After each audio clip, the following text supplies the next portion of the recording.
नमस्कार मित्रों, स्वागत है आप सभी का एम क्लासेस BW पर। तो आज के इस वीडियो में हम लोग पढ़ने वाले हैं future perfect continuous tense. Guys, इससे पहले वाले वीडियो में हम लोगों ने फ्यूचर परफेक्ट टेंस को पढ़ लिया है और लगभग पूरे टेंस को हम लोग पढ़ लिए हैं और ये टेंस के ऊपर लास्ट वीडियो है आज का।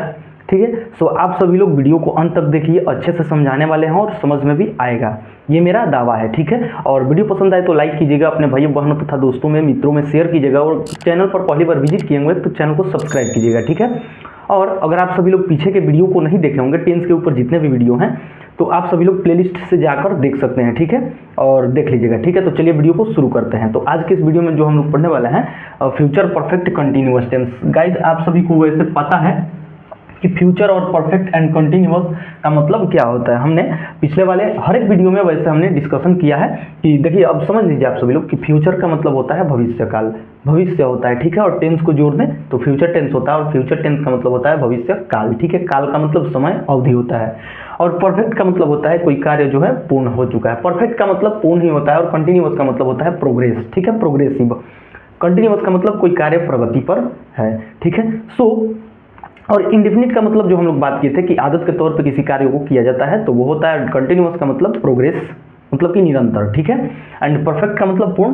तो चलिए हम लोग वैसे पढ़ने वाले हैं फ्यूचर परफेक्ट कंटिन्यूअस टेंस को। ठीक है, अगर आप सभी लोग पीछे वाले वीडियो को नहीं देखे हैं, परफेक्ट टेंस को मतलब फ्यूचर परफेक्ट टेंस को नहीं देखे हैं, तो जाकर आप सभी लोग अवश्य देखिए। ठीक है, और वैसे ये जो वीडियो है, आज के इस वीडियो में हम लोग टेंस को खत्म कर देंगे, एंड हो जाएगा, और इसके बाद हम लोगों का वीडियो जो है वो पार्ट ऑफ स्पीच के ऊपर आता रहेगा और लगातार वीडियो उस पर बनते रहेंगे। और अगर आप सभी लोग कॉन्स्टिट्यूशन को पढ़ना चाहते हैं, पॉलिटिकल को पढ़ना चाहते हैं, हिस्ट्री को पढ़ना चाहते हैं, तो हमारे चैनल से पढ़ सकते हैं। ठीक है, क्योंकि यहाँ पर लगभग सभी तरह के वीडियो अपलोड होते रहते हैं। ठीक है, तो आइए हम लोग इसके पहचान को देखते हैं। ठीक है, तो देखिए, किसी वाक्य के अंत में रहा होगा, ठीक है, रहा होगा, रही होगी, रहे होंगे, रहा हूँगा या फिर रही होंगी, ठीक है, दिखे, तो वह फ्यूचर परफेक्ट कंटिन्यूअस टेंस का पहचान होता है।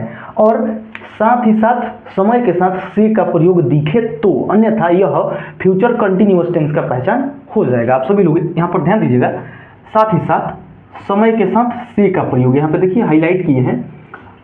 ठीक है, समय के साथ से का प्रयोग किया गया हो, वह उसे ही हम लोग फ्यूचर परफेक्ट कंटिन्यूअस टेंस का पहचान मानेंगे। अन्यथा हम लोग केवल रहा होगा, रही होगी, रहे होंगे, हम लोगों ने कंटिन्यूअस में भी पढ़ा था फ्यूचर कंटिन्यूअस। ठीक है, याद रखिएगा आप सभी लोग।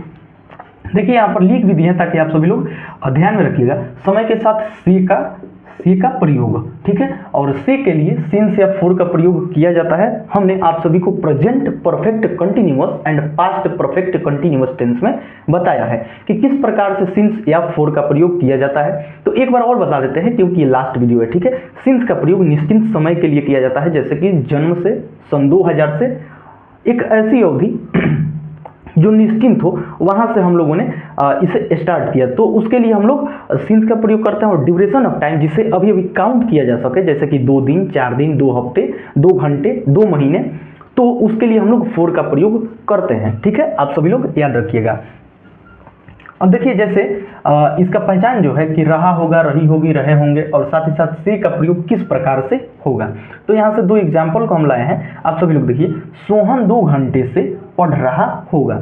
वैसे हम लोग तो प्रेजेंट में पढ़ रहे हैं, बट फ्यूचर की कल्पना कर रहे हैं हम लोग कि जो कोई व्यक्ति है वो 2 घंटे से पढ़ रहा होगा, या फिर 2 दिन से खेल रहा होगा, 2 महीनों से किसी एग्जाम की तैयारी कर रहा होगा। ठीक है, इस प्रकार से सेंटेंसेस देखने को मिलते हैं फ्यूचर परफेक्ट कंटिन्यूअस टेंस में। ठीक है, देखिए, मोहन सुबह से खेल रहा होगा, सुबह से, ठीक है, यहाँ समय है। ठीक है, ये समय है, 2 घंटे से महत्वपूर्ण है। ठीक है, तभी हम लोग जानेंगे कि फ्यूचर परफेक्ट कंटिन्यूअस टेंस का पहचान है। अन्यथा हम लोग फ्यूचर कंटिन्यूअस टेंस को भी पढ़ा था, तो कुछ इसी प्रकार से हम लोगों को सेंटेंसेस देखने को मिले थे। जैसे इस समय को हटा दें और से को हटा दें, तो सोहन पढ़ रहा होगा। ठीक है, पढ़ रहा होगा, रही होगी, रहे होंगे, रहा होगा, रही होंगी, ये जो पहचान था हम लोगों का फ्यूचर कंटिन्यूअस टेंस का पहचान था। बट इसमें समय के साथ से का प्रयोग किया जा रहा है, तो हम लोग जानेंगे कि यह फ्यूचर परफेक्ट कंटिन्यूअस टेंस का पहचान है।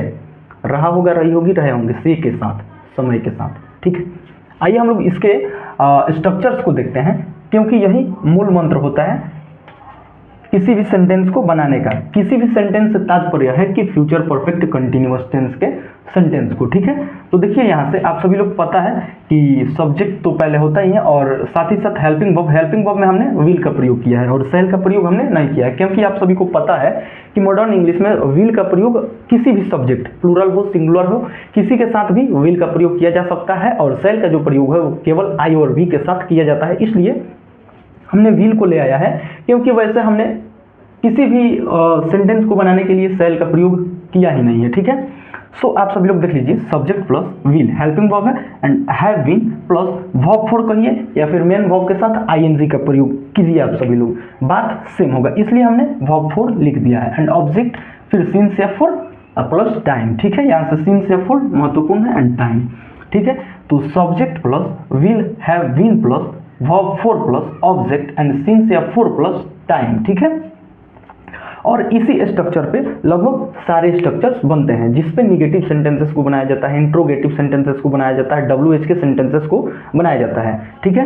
तो यहाँ से देखिए निगेटिव स्ट्रक्चर्स में क्या होता है कि वो हेल्पिंग वर्ब के तुरंत बाद नॉट का प्रयोग किया जाता है और उसके बाद हैव बीन का प्रयोग किया जाता है, बाकी सब सेम होता है। और इंटेरोगेटिव में ये स्पेस गाइज हमने इसलिए छोड़ा है कि यहाँ पे WH फैमिली के जो वर्ड्स आते हैं वहाँ पे यूज कर देंगे, कब, जब WH फैमिली के सेंटेंस को हम लोग WH सेंटेंसेस को जब हम लोग बनाएंगे, ठीक है।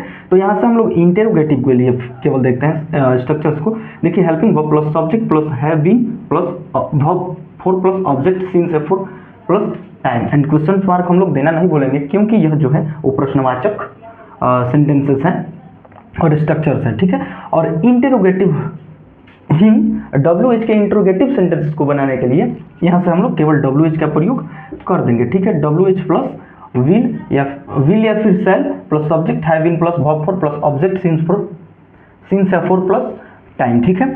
और उसी प्रकार से इंटेरोगेटिव निगेटिव, ठीक है। इंट्रोगेटिव निगेटिव नकारात्मक में भी प्रश्नवाचक में भी नकारात्मक जो होते हैं वो सेंटेंस वाक्य होते हैं, उसके लिए है देखिए विल प्लस सब्जेक्ट के तुरंत बाद नॉट का प्रयोग हम लोग करेंगे, ठीक है। सबसे पहले आप सभी लोग समझ लीजिए कि देखिए यहाँ से अफर्मेटिव को देखिए और इंटेरोगेटिव को देखिए, केवल सब्जेक्ट के पहले हेल्पिंग वर्ब को निकाल दिया जाता है, बाकी सब सेम रहता है। और इंटेरोनिगेटिव में निगेटिव को देखिए, सब्जेक्ट के बाद विल तो है बट विल इसमें पहले रहेगा और सब्जेक्ट बाद में, और सब्जेक्ट के तुरंत बाद इसमें नॉट का प्रयोग किया जाता है, ठीक है। एंड बाकी सब सेम होता है। तो आइए हम लोग उम्मीद करते हैं आप सभी लोग इन सभी स्ट्रक्चर्स को समझ चुके होंगे। आगे हम लोग देखते हैं अपने एक एक एग्जाम्पल को, ठीक है। तो देखिए यहाँ से लिख भी दिए हैं affirmative sentence, negative sentence, interrogative sentence, interronegative sentence, sorry guys interronegative नहीं, ये WH का इंट्रोगेटिव सेंटेंस है, ठीक है। सॉरी इंट्रोनिगेटिव सेंटेंस है, इंट्रोनिगेटिव सेंटेंस है और यहाँ से WH सेंटेंस है और WH निगेटिव सेंटेंस है, ठीक है। लिख दिया आप सभी लोग, अगर चाहे तो स्क्रीनशॉट ले सकते हैं और बाकी हम बता रहे हैं आपको। देखिए यहाँ से एक में है मतलब कि अफर्मेटिव सेंटेंस है, Sohan will have reading for 2 hours, ठीक है। इसका मतलब क्या होगा गाइस, अगर आप सभी को पता है तो कमेंट में जरूर बताइए, अन्यथा हम तो बताएंगे ही, ठीक है। देखिए कह रहा है Sohan will have been reading for 2 hours. कहने का अर्थ है कि सोहन 2 घंटे से पढ़ रहा होगा। सवाल यही है, सोहन 2 घंटे से पढ़ रहा होगा, ठीक है। पढ़ रहा होगा 2 घंटे से। देखिए ये ड्यूरेशन ऑफ टाइम है, जैसे कि हम लोग मूवी देखते हैं 2 घंटे का, 4 घंटे का, 3 घंटे का, उसी प्रकार से 2 घंटे से पढ़ रहा होगा। उसके लिए हम लोगों ने फॉर का प्रयोग किया है, यहाँ से फॉर का प्रयोग किया है। 2 आवर्स टाइम है, लास्ट में हम लोगों ने इसे रख दिया है, ठीक है। और सोहन जो है सब्जेक्ट है, विल जो है हेल्पिंग वर्ब है और हैव बीन स्ट्रक्चर्स में है, हम लोगों ने यूज किया है। रीडिंग जो है वो वर्ब है एंड ऑब्जेक्ट इसमें नहीं है, सो ऑब्जेक्ट को हम लोग छोड़ दिए हैं और बना दिए हम लोग Sohan will have been reading for 2 hours. Sohan जो है वो 2 घंटा से पढ़ रहा होगा। आगे हम लोग अगर इसी को निगेटिव सेंटेंस के तौर पे देखें तो केवल विल के बाद नॉट का प्रयोग कर देंगे और उसके बाद हैव बीन का हम लोगों ने हैव बीन का प्रयोग कर देंगे, सो निगेटिव भी बनकर रेडी हो जाएगा। लेकिन यहाँ पर सेंटेंस चेंज है, यहाँ से है मोहन सुबह से खेल रहा होगा। Mohan will not have been playing since morning, ठीक है। यहाँ पे निश्चित समय है सुबह से, घंटों की बात नहीं है और मैथ की संख्या जो है नहीं है, उसमें हम लोग सिंस का प्रयोग करेंगे। और एक चीज़ आपको समझने के लिए बता दें, जहाँ पे मैथ का संख्या देखने को मिले 2 दिन, 2 घंटे, 2 महीने, 2 साल, ठीक है, वहाँ पे हम लोग फॉर का प्रयोग करेंगे। और इस प्रकार से सुबह से, जन्म से, 2000 से, सन 2000 ईस्वी से देखने को मिले तो हम लोग सिंस का प्रयोग कर लेंगे। ठीक है, आइए हम लोग निगेटिव सेंटेंस को देखते हैं। देखिए, Mohan will not have been playing since morning. Mohan जो है सुबह से नहीं खेल रहा होगा। समझ चुके होंगे।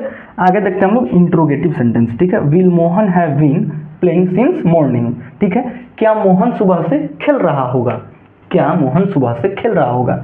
अगर देखिए, इसमें हम लोग जवाब दे सकते हैं हाँ या ना। ठीक है, अगर खेल रहा होगा तो हाँ या फिर ना। तो ऐसे वाक्यों के लिए हम लोग WH फैमिली का यूज नहीं करते हैं। यहाँ से will Mohan have been playing since morning. देखिए, सब्जेक्ट बाद में है और हेल्पिंग वर्ब पहले है।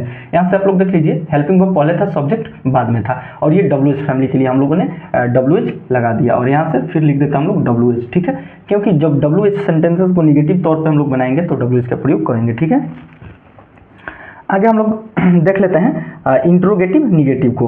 विल मोहन, देखिए सब्जेक्ट के तुरंत बाद नॉट का प्रयोग किया गया है। Will Mohan not have been playing since morning. क्या मोहन सुबह से नहीं खेल रहा होगा? ठीक है, आप सभी लोग समझ पा रहे होंगे, बहुत इजी है, केवल देखने को बड़ा है, बट एक बार समझ में आ जाएगा टेंस तो सब कुछ इजीली हो जाता है। ठीक है, आगे हम लोग देखिए, यहाँ पे कवर नहीं हो पाया है तो हमने यहाँ पर इसको रख दिया है। ठीक है, WH सेंटेंसेस। अब इसको समझते हैं हम लोग पहले। WH plus helping verb plus subject plus have been plus verb plus subject since या फोर प्लस टाइम। ठीक है, तो यहाँ से हम लोग WH देखिए, why will Mohan have been playing since morning. देखिए, यहाँ पे कहने का अर्थ है मोहन सुबह से क्यों खेल रहा होगा। सवाल के बीच में क्यों, कब, कैसे, कहाँ, क्या समा जाए तो उसके लिए हम लोग WH फैमिली का यूज करते हैं। WH फैमिली के अंतर्गत लगभग 5-6 जो है वो वर्ड आते हैं। Why, when, where, how, what. ठीक है, इस प्रकार से वर्ड देखने को मिलते हैं। ठीक है, उम्मीद करते हैं आप सभी लोग इसको भी समझ चुके होंगे। प्रोसेस बिल्कुल सेम है। इस स्ट्रक्चर्स के माध्यम से ही हम लोगों को हर एक सवाल को बनाना है। ठीक है, बस स्ट्रक्चर से याद रहे आप सभी को तो इजीली सभी सेंटेंसेस बन जाते हैं। आगे देखिए, interrogative negative. WH mean word, पहले वर्ड को हम लोग रखेंगे, फिर हेल्पिंग वर्ब, फिर सब्जेक्ट, फिर नॉट। सब्जेक्ट के तुरंत बाद नॉट का प्रयोग किया गया होता है, या फिर इंट्रोगेटिव हो या फिर इंट्रो निगेटिव हो। सॉरी, इंट्रोगेटिव में तो होगा ही, इंट्रो निगेटिव हो या फिर WH का इंट्रो निगेटिव हो। ठीक है, उसके बाद हैव बीन, उसके बाद वर्ब फोर, वर्ब 1 या फिर ING लगा दीजिए या फिर वर्ब 4 रख दीजिए, बात सेम है। ठीक है, ऑब्जेक्ट सिंस या फिर फोर प्लस टाइम हो जाएगा। ठीक है, उसी प्रकार से यहाँ पे बनाया गया है। Why will Mohan not have been playing since morning. Why will Mohan not have been playing since morning. Mohan सुबह से क्यों नहीं खेल रहा होगा। ठीक है, कुछ इस प्रकार से बनाए जाते हैं। ठीक है, सवाल को तो उम्मीद करते हैं आप सभी लोग पहचान को ध्यान में रखते हुए और इसके सारे स्ट्रक्चर्स को ध्यान में रखते हुए और सारे एग्जाम्पल्स को आप लोगों ने देख लिया होगा और समझ लिया होगा।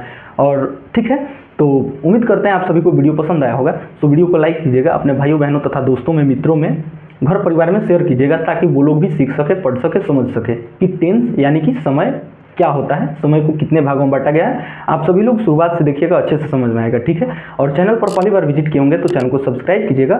ठीक है, और अगर आप सभी लोग पीछे के वीडियो को नहीं देखे होंगे तो जाकर अवश्य देखिएगा। तो आज के लिए सिर्फ इतना ही। जय हिंद।